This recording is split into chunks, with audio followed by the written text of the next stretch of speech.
사랑하는 성도 여러분, 오늘부터 한 해를 마무리하는 이 시점에서 우리는 3주에 걸쳐 이 질문 앞에 정직하게 서보려고 합니다.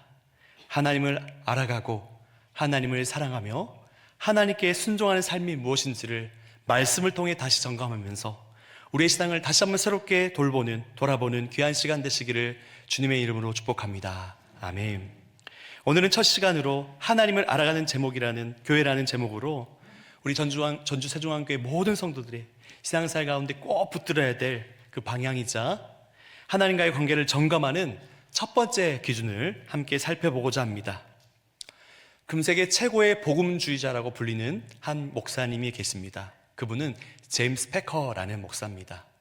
그분의 책이 가장 유명한 책이 뭐냐면 하나님을 아는 지식이라는 책이 있습니다.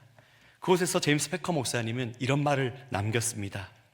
오늘날에는 기도하는 법, 성경을 읽는 법, 11조와 헌신, 성숙하고 행복한 그리스도인의 삶, 전도와 성령 체험 이루기까지 다양한 주제를 다루는 책과 설교가 넘쳐난다.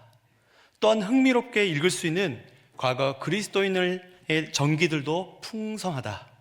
그러나 이 모든 것을 알고도 하나님 자신은 전혀 모를 수 있다. 왜냐하면 하나님에 대하여 하는 것과 하나님을 아는 것은 극명한 차이가 있기 때문이다 라고 했습니다. 정리하면 이렇지요. 하나님을 아는 것, 하나님에 대하여 아는 것이 다르다는 것이죠. 그러므로 이제 우리는 스스로에게 이렇게 물어봐야 됩니다. 나는 하나님을 알고 있는가? 아니면 하나님에 대하여 알고 있는가? 서당계 3년이면 풍어를 읊는다는 말이 있듯이 교회 생활을 오래 한 사람들은 성경 인물에 대하여, 성경 지명들에 대하여 빠삭하게 되죠. 교회를 안 다니는 사람들은 한 번도 들어본 적이 없는 어떤 신학적인 용어들에 대해서도 친숙합니다. 그런데 여러분, 구경꾼은 구경꾼일 뿐이죠. 이와 반대로 여행자는 어떻습니까? 그들은 믿음의 여정을 걸으면서 하나님과 함께하죠. 하나님과 동행합니다. 하나님을 실제로 경험합니다. 하나님의 선하심을 진짜 맛보아하는 자들이며 그리스도의 아름다움을 아는 자들, 그들이야말로 진짜 성도요, 진짜 신자요, 그리스도와 함께 믿음의 여정을 걸어가는 순례자인 것이죠. 여러분, 저는 스스로 이렇게 질문해 봅니다. 나는 그저 하나님에 대하여 하는 구경꾼의 신앙인인가?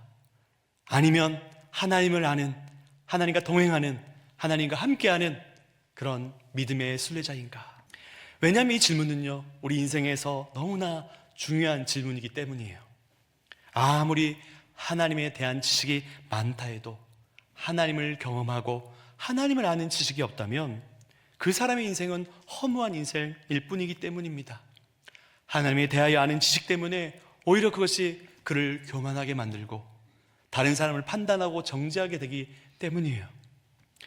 사랑하는 여러분, 성경을 보면 그 누구보다 하나님을 아는 지식을 강조했던 선지자가 있습니다. 그 선지자는 바로 호세아 선지자입니다. 호세아는 북이스라엘의 영적 상태를 진단할 때 믿음이 있느냐 없느냐를 어떤 기준으로 판단했냐면 그들이 하나님을 아느냐 하나님을 모르느냐, 그것을 기준으로 그들을 판단했어요. 호세아에게 있어서 하나님을 아는 지식은 그 이스라엘의 신자들의 영적 상태를 점검하는 중요한 결정적인 기준이었던 것입니다. 하나님을 아는 지식이 있으면 하나님과의 관계가 살아있는 것이고, 하나님을 아는 지식이 없으면 그들이 이미 영적으로 부패한 상태에 있다는 것이죠. 우리 호세아서 6장 1절부터 3절까지 말씀을 저랑 여러분이 한 절씩 읽고 마지막 절은 한 목소리로 읽겠습니다. 제가 먼저 읽습니다. 오라, 우리가 여호와께로 돌아가자. 여호와께서 우리를 찢으셨으나 도로 낫게 하실 것이요 우리를 치셨으나 싸매어 주실 것임이라. 여호와께서 이틀 후에 우리를 살리시며 셋째 날에 우리를 일으키시리니 우리가 그 앞에서 살리라. 같이 읽습니다. 그러므로 우리가 여호와를 알자. 힘써 여호와를 알자. 그의 나타나시면 새벽빛같이 어김없나니 비와 같이 땅을 적시는 늦은 비와 같이 우리에게 임하시니라 하니라. 아멘. 호세아 선지자는 이 말씀을 통해서 이스라엘 백성들에게 두 가지 눈물 어린 호소를 하고 있어요. 첫 번째는 무엇입니까? 1절에서 이렇게 얘기하죠. 오라, 우리가 여호와께로 돌아가자. 성경에서 그 이스라엘이 돌아가다의 주어가 되고 돌아감의 대상이 하나님일 때는 늘 항상 회개를 가리키는 거였었어요. 그러니까 지금 호세아 선지자는 북이스라엘 백성들에게 오라, 우리 하나님께 돌아가자, 하나님께 회개하자라고 지금 말하고 있는 것입니다. 지금이라도 하나님께 우리가 돌아간다면, 지금이라도 우리가 회개한다면 여호와께서 찢으셨으나 다시 낫게 하실 것이고 지셨으나 싸매어 주실 것이다 라고 지금 말하고 있어요. 다시 말해 하나님께서 치유하시고 회복하실 것이다 라고 지금 눈물 어린 호소를 하고 있는 것입니다. 그래서 2절에서 호세아 선지자는 이렇게 말하고 있어요. 여호와께서 우리를 살리시고 그 앞에서 살게 하실 것이다. 우리가 하나님께로 돌아가고 하나님께 회개한다면 하나님께서 우리를 다시 생명의 자리로 회복하실 것이다 라고 희망적인 선언을 지금 하고 있는 것이죠. 그런데 사랑하는 여러분, 호세아는 여기서 멈추지 않습니다. 회개만으로는, 우리가 하나님께 돌아가는 것만으로는 충분하지 않다는 것을 그는 너무나 잘 알고 있었어요. 그래서 두 번째 호소가 3절에서 이어지고 있습니다. 그러므로 우리가 여호와를 알자, 힘써 여호와를 알자. 호세아는 단순히 우리가 하나님께로 돌아가는 것만으로는 이 문제가 근본적으로 해결되지 않는다는 사실을 알고 있었어요. 왜냐하면 이스라엘이 망하게 된 이유는 단순한 불순종 때문이 아니라 하나님을 알지 못했기 때문입니다. 말씀에 대한 지식도 부족했고 무엇보다 그 하나님과의 인격적인 관계가 완전히 무너지고 깨어져 있기 때문이에요. 사랑하는 여러분, 우리가 하나님께로 돌아가서 회개하는 것, 그리고 과거를 돌이키는 것 너무나 중요한 일입니다. 그런데요, 그보다 더 중요한 일이 있어요.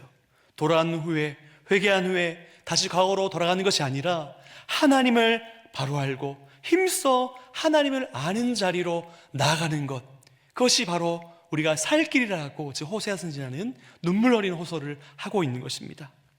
그래서 호세아는 6절에 다시 한번 하나님께서 가장 원하시는 것이 무엇인지를 분명하게 우리에게 말씀하고 있어요. 우리 6절 한 목소리로 같이 읽도록 하겠습니다. 시작. 나는 인애를 원하고 제사를 원하지 아니하며 번제보다 하나님을 아는 것을 원하노라. 아멘. 여러분, 이스라엘 백성들은요, 제사를 하루도 빠짐없이 드렸어요. 열심히 드렸습니다. 이스라엘 백성들이 하나님을 믿지 않은 적은 단 한 번도 없어요. 그런데 문제가 무엇입니까? 그들은 하나님과 동시에 우상을 섬겼어요. 예배도 드리고 제물도 바쳤지만 온전히 하나님을 알기 힘쓰고 하나님을 사랑하며 하나님만을 섬기지 않았다는 것이 이스라엘 백성들의 문제지요. 그들의 마음은 하나님께로 향해 있지 않았어요. 그들은 하나님 대신에 우상에게 사랑을 쏟았습니다. 하나님 대신에 하나님 만드신 돌과 나무를 통해서 우상을 만들고 그 앞에 엎드려 절했죠. 하나님을 남편으로 여기지 않았어요. 다른 신들과 사랑에 빠진 아내처럼, 여인처럼 살았던 것이 바로 북이스라엘의 모습이었어요. 그래서 하나님은 그들 향해 이렇게 말씀하시는 것입니다. 내가 원하는 것은 제사가 아니다. 내가 짐승에 타는 냄새나 짐승에 흘린 피 냄새를 즐겨하는 신이 아니라는 것이에요. 하나님 원하시는 것은 인애라는 것입니다. 사랑입니다. 하나님 원하시는 건 사랑이에요. 그리고 하나님 가장 기뻐하시는 것은 우리 하나님의 백성들이 하나님을 알기 힘쓰고 그 하나님을 예배하고 하나님만을 사랑하는 것, 그것을 가장 기뻐하신다라고 지금 말씀하는 것입니다. 그렇다면 여러분, 여기서 한 가지 질문이 생깁니다. 성경이 말하는 하나님을 안다는 것은 과연 무엇을 의미하는 말일까? 여러분, 유대적 사고에서, 유대인들의 사고에서는 아는 지식과 행함이 결코 분리되지가 않아요. 무엇인가를 안다고 말할 때는 반드시 단순한 지식의 축적이 아니라 경험적이고 실제적인 관계의 알을 포함하고 있습니다. 이것을 너무나 잘 보여주는 말씀이 있는데 창세기 4장 1절 말씀을 제가 읽도록 하겠습니다. 하나님이 그의 아내 하와와 동침하매 하와가 임신하여 가인을 낳고 이르되 내가 여호와로 말미암아 등남하였다 하니라. 여기서 보시면 동침하매를 히브리어 성경을 보니까 안다. 영어 성경으로도 knew라고 되어 있지 않습니까? 그러니까 남녀간에 정말 부부만이 맺을 수 있는 그 관계를 성경은 안다라는 걸 사용해요. 그러니까 우리가 하나님을 안다라는 것은 뭐냐면 단순한 지식적인 알미 아니라는 것이죠. 하나님과 실제로 경험하고 하나님과 동행하고 하나님과 함께하면서 하나님이 누구신지를 실제로 경험하는 암, 그리고 그 알매에 그치지 않고 반드시 그 알매에 대한 반응으로 삶 속에서 하나님 원하시는 삶을 살아가는 것, 그것까지를 포함해서 하나님을 아는 것이다 라고 성경은 지금 말하고 있어요. 그러면 다시 한번 말씀드리면 성경이 말하는 하나님을 안다는 것은 하나님에 대한 지식이 단순히 늘어나는 수준을 넘어서서 하나님을 사랑하게 되고요, 하나님과 교제하며 그분과 인격적인 관계 안에 살아가는 것을 의미하고 있습니다. 사랑하는 여러분, 우리 구주 예수님도요, 영생을요 단순히 영원히 사는 삶으로 정의하지 않으셨어요. 하나님과 깊이 연결된 관계로 이 영생을 설명하셨는데요, 그 구절이 바로 요한복음 17장 3절입니다. 우리 같이 한 목소리로 읽겠습니다. 요한복음 17장 3절 시작. 영생은 곧 유일하신 참 하나님과 그가 보내신 자 예수 그리스도를 아는 것이시다. 아멘. 설교를 준비하면서 너무나 감사하게도 너무나 저에게 도움이 되는 책을 발견하게 됐어요. 그 책은 뭐냐, 바로 우리 홍성필 원로 목사님께 쓰신 목회자가 쓴 요한복음 강해 설교라는 책입니다. 여러분, 너무나 감사하게도 예배 마치고 우리 원로 목사님께서 우리 모든 성도님들에게 이 책을 선물로 주신다고 해요. 제가 미리 보는 특권을 누렸는데요, 우리 목사님께서, 원로 목사님께서 이 요한복음 17장 3절을 이렇게 설명하셨습니다. 예수님께서 말씀하신 안다는 것은 책으로 배우는 지식이나 정보 차원의 알미 아니라 이 영생과 직결된 암이라고 설명해 주셨어요. 그래서 하나님을 알고 예수 그리스도를 안다는 고백은 오직 구원받은 자에게만 나올 수 있는 고백이라고 하셨습니다. 예수님이 나 같은 죄인을 위해 십자가에 달리셨구나, 이 고백은 영생을 얻은 사람만이 할 수 있는 고백이라는 것이죠. 영생을 얻는 순간 우리는 그 하나님이 어떤 분이신지, 우리 구주 예수 그리스도가 누구신지를 알게 돼요. 아, 하나님이 이런 분이시구나, 아, 예수님이 이런 분이시구나 알게 됩니다. 그렇기 때문에 진짜 구원받은 성도, 진짜 신자는요, 하나님의 말씀을 사모하게 되는 것이에요. 왜냐하면 이 말씀을 통해서 하나님을 알게 되거든요. 예수님을 더 깊이 알게 되거든요. 그래서 이 교회가 가장 귀하게 여겨야 할 것도 바로 진리를 아는 것, 말씀을 아는 것이다 라고 우리 원로 목사님께서 말씀해 주셨어요. 여러분, 예수님을 아는 자에게는 생명이 있습니다. 그러므로 참된 신앙의 질문은 결국 하나죠. 어떻게 하면 우리가 하나님을, 그리스도를 더 알 수 있을까? 사랑하는 여러분, 영생은 우리가 단순히 오래 사는 것만을 의미하지 않아요. 영생은 예수님과 관계를 맺고 그분과 동행하면서 그분을 알아가는 것입니다. 그러므로 예수님과 아무런 관계도 없고 교제도 없고 사귐도 없다면 그런 삶은 예수님을 안다라고 말할 수 없는 것이에요. 그렇다면 여러분, 여기서 중요한 질문이 생기지요. 그렇다면 도대체 우린 어떻게 하나님을 알 수 있을까? 왜냐하면 하나님은 스스로 계시고 지혜와 능력과 권세와 공의와 그 사랑이 영원하신 분이신데 어찌 유한한 죄인된 우리가 하나님을 알 수 있겠어요? 그래서 사람들은 그 하나님을 알기 위해서 수많은 방법들을 동원했죠. 그 중에 가장 흔히 빠지기 쉬운 두 가지 잘못된 방법을 여러분에게 소개하고자 해요. 첫 번째는 자기의 이성을 의존하는 것이에요. 모든 인간은 여러분, 죄로 말미암아 모든 인격이 타락했어요. 우리의 지성과 감정과 의지는 다 타락했기 때문에 우리의 타락한 이성으로는 결코 그 하나님을 알 수가 없습니다. 사람들은 세상에 일하는 여러 가지 일들을 보면서 이 모든 것을 주관하는 어떤 존재가 있지 않을까를 생각해 봅니다. 또 자연 만물을 보면서, 또 봄, 여름, 가을, 겨울 이 계절의 변화를 보면서 이 모든 것을 주관하는 어떤 존재가 있지 않을까 생각하면서 사람들은 각기 자기 나름 방식대로 그 신을 더듬더듬 찾아가지요. 그러나 암중모색이라는 말이 있는 것처럼 결국 인간의 이성으로는, 노력으로는 하나님을 만나지 못해요. 그래서 결국 사람들은 타락한 자기 이성에 맞게 하나님을 만들어냅니다. 그리고 그것을 신이라 부르며 예배하죠. 이것이 바로 모든 종교의 기원이라 할 수 있어요. 더 나아가 이성으로 하나님을 알려는 시도는 결국 합리주의로 흐르게 돼요. 자신의 이성으로 이해되지 않는 그것은 받아들이지 않게 됩니다. 그 결과 성경을 단순한 윤리 도덕책으로, 역사책으로, 우화나 이솝 우화처럼 그냥 교훈만 받으면 되는 책으로 받아들이게 돼요. 너무나 안타깝게도 목회자 가운데도 이런 오해를 하는 분들이 있어요.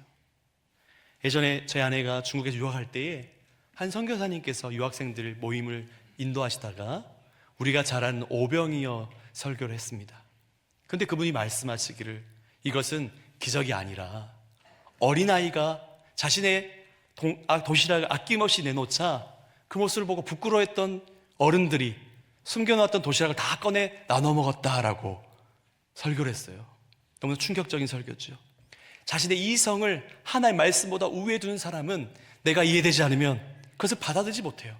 결국 자신의 이성을 통해 하나님을 찾아가는 자들은 결국 합리주의로 흐르게 됩니다. 성경에 기록된 모든 것들을, 신비한 사건들, 기적들을, 이적들을 신화로 치부해버려요. 전설 정도로 치부해버리게 됩니다. 큰 문제인 것이죠.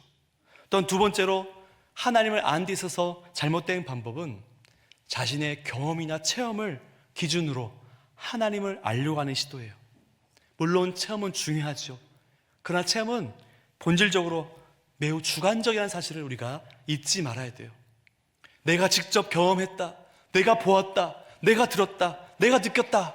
그런데 왜 나를 못 믿냐 하는 사람을 만나면요, 그 사람들은 자신의 경험을, 체험을 하나님의 말씀보다 우위에 둬요.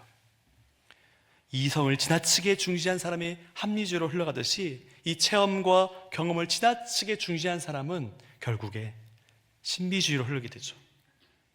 여러분, 기독교는 분명 신비의 종교이지만 신비주의는 아닙니다. 그렇게 신비주의로 흘러가는 순간 내 경험을, 내 체험을 하나님의 말씀보다 위에 두는 순간 기독교의 본질은 무너지게 돼요. 그렇다면 우리가 하나님을 아는 바른 방법은 무엇일까요? 우리 같이 한번 읽어볼까요? 하나님을 아는, 시작. 하나님을 아는 방법은 우리의 타락한 이성이나 우리의 주관적인 체험이 아닌 오직 하나님께서 우리에게 주신 성경, 계시를 철저하게 의존하는 것이다. 아멘. 우리 합동신학대학원 대학교를 설립하신 우리 박윤선 목사님은 우리 목사들의 목사시고 스승이신데 이것을 가르쳐서 계시 의존 사색이라고 말씀해 주셨어요. 뭐냐면 우리 이성보다, 우리의 경험보다 하나님께서 우리에게 주신 이 말씀, 이 계시, 성경이 모든 것 위에 절대적으로 중하다 말씀해 주셨어요. 사랑하는 여러분, 우리가 믿는 기독교는 합리주의나 신비주의가 아닙니다. 이성과 체험은 너무나 중요한 것이지만 기독교의 본질은 특별 계시인 이 성경에 있는 것이죠.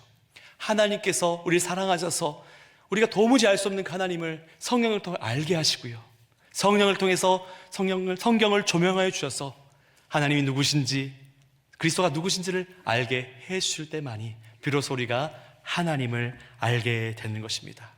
우리 인간의 힘으로는 도무지 하나님 만날 수도 없고 찾을 수도 없어요.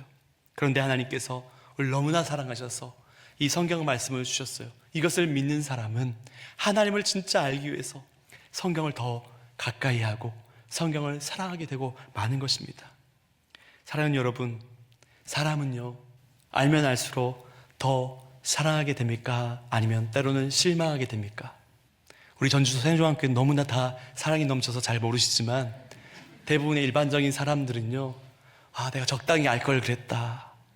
가까이 다가갈수록 상처도 받고요, 실망도 하게 되는 게 사실 연약한 우리의 한계죠. 우리 실존입니다. 그런데요, 놀랍게도요, 하나님은 다르시다는 거예요. 수많은 선지자가, 오늘 본문에서 호세아 선지자도 뭐라 말씀했습니까? 우리가 하나님을 알자, 힘써 여호와를 알자라고 자신 있게 외치는 이유가 있습니다. 왜요? 하나님을 알면요, 하나님을 사랑하게 돼요. 하나님을 더 알게 되면요, 하나님을 더 사랑하게 돼요. 여러분, 이런 경험 있으십니까? 하나님을 알면 그 하나님을 더 사랑하게 되고요, 하나님을 더 알고 싶어지죠. 그리고요, 그래서 우리가 믿는 이 신앙은요, 여러분 하나님을 사랑하십시오 말하기 전에 하나님을 알아갑시다라고 말합니다. 왜냐하면 하나님을 알면 자연스럽게 하나님을 사랑하기 때문이에요. 그리고 우리가 믿는 이 신앙은요, 다른 종교와 다르죠. 다른 종교들은 우리가 순종하면, 우리가 신이 원하는 조건을 성취하면 복을 받고 우리가 원하는 것을 얻어내지만, 우리가 믿는 복음은 그게 아니에요. 우리가 하나님을 알면 하나님을 사랑하게 되고, 우리를 그토록 사랑하신 하나님, 그 하나님을 위해서 우리가 어떻게 살아갈까를 고민하게 되죠. 순종이 먼저가 아니라 알미 먼저요, 사랑이 먼저요. 그 사랑에 대한 자연스러운 반응이 순종인 것이에요. 그래서 엄밀한 의미로 얘기하면 여러분 예배하십시오, 헌신하십시오, 봉사하십시오 말할 필요가 없어요. 왜요? 하나님을 알고 하나님을 사랑하게 되면요, 내게 주신 시간, 물질, 재정, 모든 것들 내 마음을 다해서 어떻게 하면 날 이토록 사랑하신 하나님을 위해서 살아갈까 고민하게 되는 것이 진짜 성도요, 진짜 신자이기 때문인 것입니다. 사랑하는 여러분, 바라기는 하나님을 더 알기를 힘쓰는 저와 여러분 되시기를 주님의 이름으로 축복합니다. 하나님을 더 알게 될 때 하나님을 더 사랑하게 되고 하나님께 더 순종하게 되는, 너무나 그 사랑에 반응하는 참된 제자로, 참된 신자로 주 앞에 나아가시는 저와 여러분 되시기를 소망합니다. 오늘날 우리는요, 내가 가진 것을, 내가 경험한 것을 당당하게 드러내는 시대를 살고 있어요. SNS를 통해서 내가 타는 자동차를 자랑하고요, 내가 가지고 있는 명품을 자랑하고, 내가 사는 집을 자랑하고요, 내가 좋은 음식을 먹으면 또 자랑하죠. 자신을 마음껏 드러내는 자칭 플렉스 시대를 우리가 살고 있어요. 사람들은 그런 모습을 보면서 한편으로는 부러워하고 동경합니다. 또 한편으로는 어떻게 합니까? 시기하고 상대적 박탈감을 느끼면서 마음이 무너지기도 해요. 그런데 여러분, 오늘 말씀을 통해, 우리가 읽은 본문을 통해 이 예레미야 선지자는 우리에게 무엇을 자랑하라고 말하고 있을까요? 우리 마지막으로 예레미야 9장 23절 24절 말씀을 한 목소리로 읽도록 하겠습니다. 시작. 여호와께서 이와 같이 말씀하시되 지혜로운 자는 그의 지혜를 자랑하지 말라. 용사는 그의 용맹을 자랑하지 말라. 부자는 그의 부함을 자랑하지 말라. 자랑하는 자는 이것으로 자랑할지니 곧 명철하여 나를 안 것과 나 여호와는 사랑과 정의와 공의를 땅에 행하는 자인 줄 깨닫는 것이라. 나는 이 일을 기뻐하노라. 여호와의 말씀이니라. 아멘.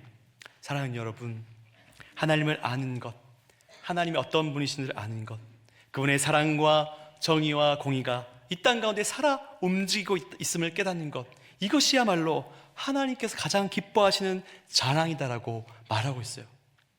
사랑하는 여러분, 지혜나 부나 강함은요, 그 자체로는 나쁜 것이 아니지요. 그런데 그것들은 어떻습니까? 언젠가는 사라집니다. 그 가운데 영원한 것은 없어요.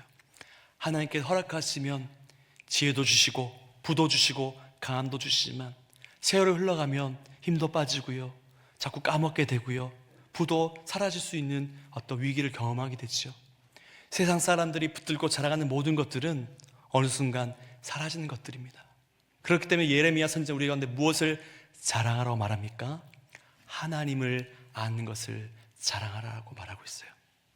사랑하는 여러분, 하나님을 아는 지식은요, 결코 우리를 교만하게 만들지 않습니다. 우리를 낮추죠.